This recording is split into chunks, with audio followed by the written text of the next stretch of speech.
rose.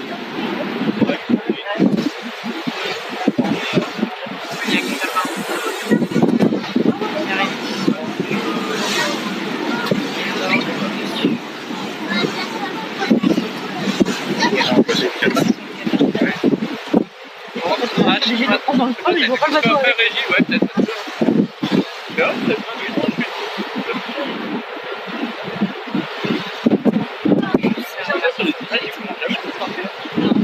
Jamais tu vois ce côté, tu vois là, côté là. Ouais, c'est ça, parce que c'est jamais la partie. Oh, lui, c'est oui.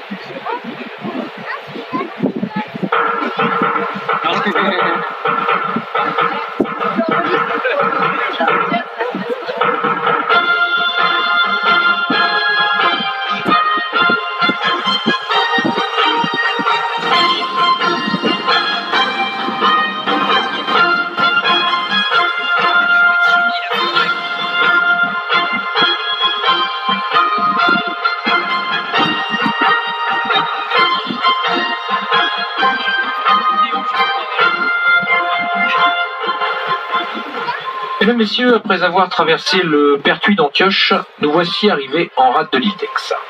Avant de vous parler du Fort Boyard et de s'en approcher, j'aurais voulu vous situer un peu. Sur notre arrière, tout d'abord, il faut imaginer que nous avons laissé La Rochelle. Nous sommes environ à 20 km du vieux port de La Rochelle, par bateau bien sûr. Sur notre droite, vous trouverez l'île d'Oléron. À notre gauche, l'île d'Aix, que nous irons rejoindre dans quelques minutes. Et puis, entre Aix et Oléron, se trouve donc également le désormais célèbre Fort Boyard, bien évidemment grâce aux émissions de télévision Les Clés du Fort Boyard. C'est sous Napoléon, en 1804, que les travaux de ce fort commenceront, car à cette époque, il faudra enfin trouver le moyen le plus efficace afin de protéger la rade de l'île d'Aix et surtout le prestigieux arsenal militaire de Rochefort, situé à quelques encablures sur les bords de la Charente. Pour défendre cette région, avant le Fort Boyard, il n'y avait que des batteries de défense, sur Aix et sur Oléron, distantes l'une de l'autre de 6 km. Mais du fait de la très faible portée des canons, d'environ 1500 mètres à cette époque, la flotte anglaise pouvait se frayer un passage entre les tirs de ces canons et s'attaquer ainsi facilement à l'arsenal et à l'île d'Aix. La construction du Fort Boyard demandera environ 50 ans, pour deux raisons essentielles.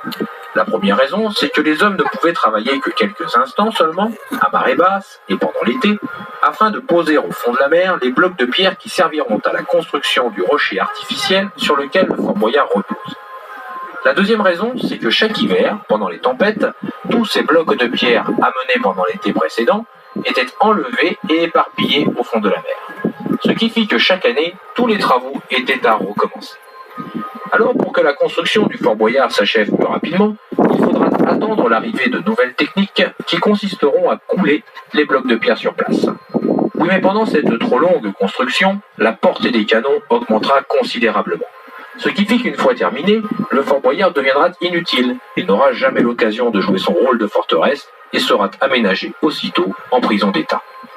Puis le Fort Boyard sera abandonné, ensuite il sera pillé, et pendant presque 50 ans, il restera le paradis des mouettes. Jusqu'en 1962, où il sera vendu lors d'une vente aux enchères pour la somme de 4 500 €.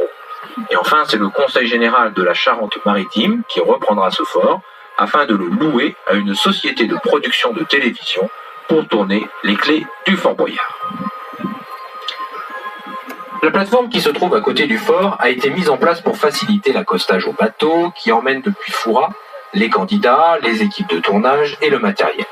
C'est à l'aide d'une grue et d'une nacelle que les hommes et le matériel peuvent être ainsi hissés du navire jusque sur la plateforme. Bien sûr, à l'époque, les bateaux n'avaient pas de plateforme pour accoster. Ils utilisaient l'escalier d'accès du Fort Boyard. Mais pour faciliter l'accostage, il y avait un brise-lames en granit et un port de débarquement formé par 2 digues dans le sud du Fort Boyard, côté de la tour de vigie. Mais restés sans entretien, ces ouvrages seront très vite emportés par la mer. En ce qui concerne le tournage des émissions, les clés du Fort Boyard, les tournages se déroulent en général de juin à juillet. On peut surprendre de temps en temps divers phases des jeux, tournés en extérieur si on a un petit peu de chance. À chaque approche du Fort Boyard, nous devons appeler un gardien qui nous guidera en fonction du lieu des tournages pour ne pas gêner la caméra et la bande son. Ils sont une bonne centaine à travailler sur le fort, candidats y compris, et puis il y aura toujours au moins un gardien qui restera à bord, jour et nuit, pour veiller au matériel. Par contre, tout le reste de l'année, le fort est vide de matériel et d'animaux, bien sûr, mais il est toujours inaccessible. Le Fort Boyard mesure 68 mètres de long, 31 mètres de large, 20 mètres de haut. Il y a même jusqu'à 27 mètres au sommet de la tour de Vichy. Les pierres de la base du fort sont en granit et les parties supérieures en pierre calcaire de Crasal, l'ensemble reposant sur un rocher artificiel d'environ 4 mètres de haut. L'architecte de Vauban aurait dit à Louis XIV en parlant de ce projet: « Sire, il serait plus facile de saisir la Lune avec ce temps que de tenter dans cette